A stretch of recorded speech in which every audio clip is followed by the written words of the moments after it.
Hello fox, तो क्या हाल चाल आपके। तो पार्ट 1 की कहानी में सब कुछ ठीक हो चुका था, लेकिन आखिर में जेंजी की गर्लफ्रेंड को बर्ड क्लैन उठाकर अपने साथ ले जाता है, जिसके बाद जेंजी की मदद एक बार फिर से थेडियस करता है। लेकिन इतना सारा खून खराबा होने के बाद थेडियस बहुत ही परेशान हो जाता है, जिसके चलते वो मॉन्क्स के पास जाने का तय करता है। लेकिन रास्ते में सिल्वरलॉइन का भाई थेडियस पर अटैक कर देता है, क्योंकि वो थेडियस को मारकर अपने भाई की मौत का बदला लेना चाहता है। लेकिन थेडियस सभी को मार देता है और वो खुद भी काफी जख्मी होकर नदी में गिरकर बहने लगता है। जिसके बाद हमें लॉर्ड पाई की स्टोरी को बताया जाता है, जहां हम जान पाते हैं कि बहुत साल पहले लॉर्ड पाई वूची टेम्पल पर कब्जा करना चाहता था, क्योंकि वहां गोल्डन नेक्टर का घर था। अब यहाँ मैं आपको बता दूं कि गोल्डन नेक्टर वो ड्रिंक है जो किसी भी इंसान को पावरफुल बना सकती है, इसलिए लॉर्ड पाई उसे हासिल करना चाहता था ताकि वो इमॉर्टल और पावरफुल बन सके। लेकिन जेमनी किलर्स और मॉन्क्स ने लॉर्ड पाई को मार दिया, जिसके बाद पूरे इलाके में ये खबर फैल गई कि लॉर्ड पाई की आत्मा इस जंगल में घूमती रहती है, जो कि जिंदा रहने के लिए दूसरों की सोल को छीन लेती है। खैर, इसके बाद हम साइफू नाम की विलेज को देखते हैं, जहां एक वर्कर की बेटी को लॉर्ड पाई के घोस्ट ने मारकर उसकी सोल को छीन लिया, जिसके चलते उस लड़की का पिता मेयर जैंग और मास्टर हु से मदद मांगता है, क्योंकि पहले भी बहुत सी लड़कियां मारी गई। लेकिन मास्टर हु इस पर ध्यान नहीं देता, क्योंकि वो गांव के लोगों से सिल्वर माइन में काम करवाता है और मास्टर हु किसी डिक्टेटर से कम नहीं। और दिन बीतने के साथ साथ मास्टर हु और उसके बीटल क्लैन का अत्याचार बढ़ता जा रहा है, और जो भी वर्कर इन्हें कमजोर लगता है उसे बहुत ही बेरहमी से मार दिया जाता है। इसलिए गांव के लोग बीटल क्लैन से पंगा नहीं लेते। लेकिन गांव के लोगों को जल्दी ही इनसे छुटकारा चाहिए, पर इनका लीडर ली क्यूंग सबको समझाने की कोशिश करता है कि ऐसा करना बेवकूफ़ी होगी, हमें सही समय का इंतज़ार करना होगा, क्योंकि हमारी एक गलती से सारे लोग मर सकते हैं। जिसके बाद हम बीटल क्लैन के फाइट क्लब को देखते हैं, जहां मास्टर हु को कुछ लोग मारने की कोशिश करते हैं, लेकिन मास्टर हु सभी को बेरहमी से मार देता है। जिसके बाद हम जान पाते हैं कि ये लोग और कोई नहीं बल्कि ली क्यूंग के लोग थे, जिन्होंने बिना ली क्यूंग की परमिशन के मास्टर हु पर अटैक किया। इसलिए ली क्यूंग यहाँ कुछ नहीं कर पाता। लेकिन ली का भाई गुआंग अपने लोगों की मौत का बदला लेना चाहता है, और तभी उन्हें खबर मिलती है कि एक और लड़की को लॉर्ड पाई के घोस्ट ने मार दिया। और इसी बीच गुआंग की फाइट मास्टर हु के आदमी से हो जाती है, लेकिन ली क्यूंग सिचुएशन को संभाल लेता है। फिर दूसरे दिन ली क्यूंग जाकर मेयर जैंग को मिलता है, जहाँ ली क्यूंग उसे कहता है कि आपको कुछ करना होगा, क्योंकि गाँव में लड़कियां बिना वजह मारी जाती हैं। पर मेयर जैंग इस पर ध्यान नहीं देता। वो उल्टा ली क्यूंग को कहता है कि तुम्हारा भाई मास्टर हु के आदमी जुआन से फाइट करने वाला है, जो कि बहुत ही खतरनाक फाइटर है, इसलिए अपने भाई की चिंता करो। लेकिन ली क्यूंग उसे कहता है कि वो अपना ध्यान खुद रख सकता है। जिसके बाद ली क्यूंग अपनी बेटी को समझाने की कोशिश करता है कि तुम्हें घबराने की जरूरत नहीं, क्योंकि मैंने मेयर जैंग से बात की है, वो जल्दी ही खूनी को ढूंढ लेंगे जो कि गांव की लड़कियों को मारने में लगा है। अब यहाँ ली क्यूंग का मानना था कि लड़कियों को मारने वाला लॉर्ड पाई का घोस्ट नहीं बल्कि गांव का ही कोई आदमी है। पर तभी जेनी ली क्यूंग को कहती है कि क्या पता मास्टर हु और मेयर जैंग ही मिलकर लड़कियों को मार रहे हों।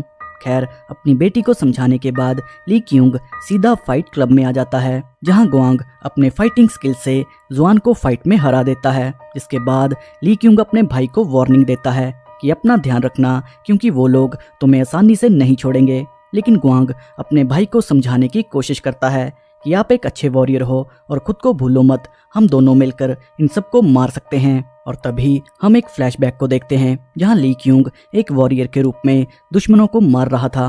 खैर, इसके बाद कहानी प्रेजेंट में आती है, जहां जेनी को थेडियस की बॉडी मिलती है, जो कि नदी में बहकर उनके पास आ गई थी, और उसे लेकर जेनी अपने घर आ जाती है। लेकिन ली क्यूंग थेडियस को रखने से इनकार कर देता है, लेकिन जेनी और उसकी माँ ली क्यूंग को मना लेते हैं, जिसके बाद वो थेडियस का इलाज करना शुरू कर देते हैं। फिर दूसरे दिन ली क्यूंग को सिल्वर माइन में सीक्रेट रास्ता मिलता है, जहाँ गोल्डन नेक्टर पहाड़ों से नीचे गिर रहा था, और साथ ही उन्हें अच्छी क्वालिटी का सिल्वर भी मिलता है, लेकिन इसके बारे में वो किसी को भी नहीं बताते।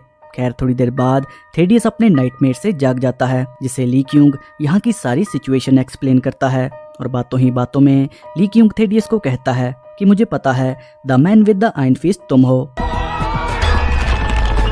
खैर, फिर थोड़ी देर बाद ली क्यूंग सबसे गुआंग के बारे में पूछता है, क्योंकि फाइट के बाद वो किसी से भी नहीं मिला। और इधर ली क्यूंग के आदमी थेडियस को दूसरी जगह पर ले जाते हैं जहाँ पहले कभी गांव के लोगों के लिए वेपन्स बनते थे।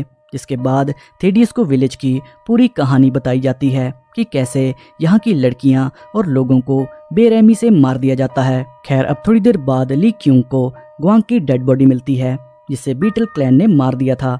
अब गुस्से में आकर ली क्यूंग मास्टर हु को वार्निंग देता है, लेकिन मास्टर हु ली क्यूंग को कहता है कि अगर तुमने कुछ गड़बड़ की तो बहुत से लोग मारे जाएंगे। जिसके बाद ली क्यूंग थेडियस से मदद मांगता है कि वो उनके लिए कुछ डेडली वेपन्स तैयार करे जिनकी मदद से वो बीटल क्लैन से लड़ सके। लेकिन थेडियस ली क्यूंग की मदद करने से इनकार कर देता है क्योंकि पहले भी उसकी वजह से बहुत से लोग मारे गए। लेकिन जेनी के समझाने पर थेडियस मान जाता है।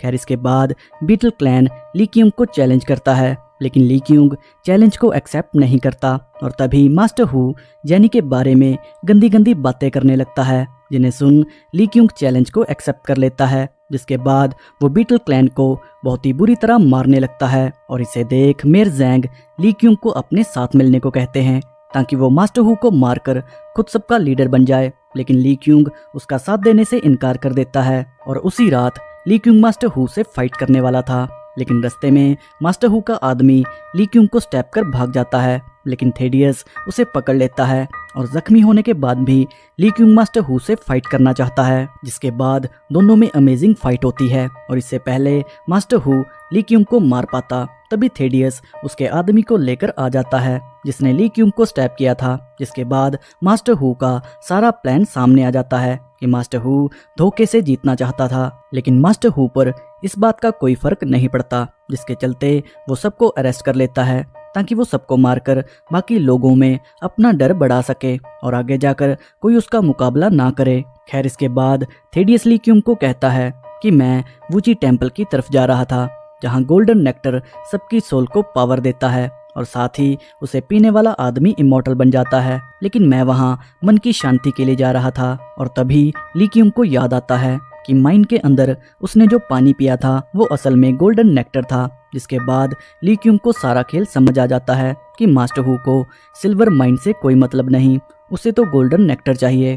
और जो सिल्वर माइन वो पहाड़ों में खोद रहे थे वो वूची टेम्पल के ठीक नीचे है। खैर थोड़ी देर बाद थेडियस और ली क्यूंग को मेयर ज़ैंग बचा लेता है, जिसके बाद मेयर ज़ैंग भी ली क्यूंग का दोस्त बन जाता है जो कि उनके साथ मिलकर बीटल क्लैन से लड़ना चाहता है। लेकिन टांगे ना होने के कारण मेयर ज़ैंग ऐसा नहीं कर पाता और तभी थेडियस उसे भरोसा दिलाता है कि मैं अपने हाथों की तरह तुम्हारी टांगे भी दे सकता हूँ। जिसके बाद ली क्यूंग सबको एक साथ होने को कहता है और साथ ही वो सबको आदेश देता है कि माइन के अंदर जो गोल्डन नेक्टर है उसे भी सेफ रखना होगा।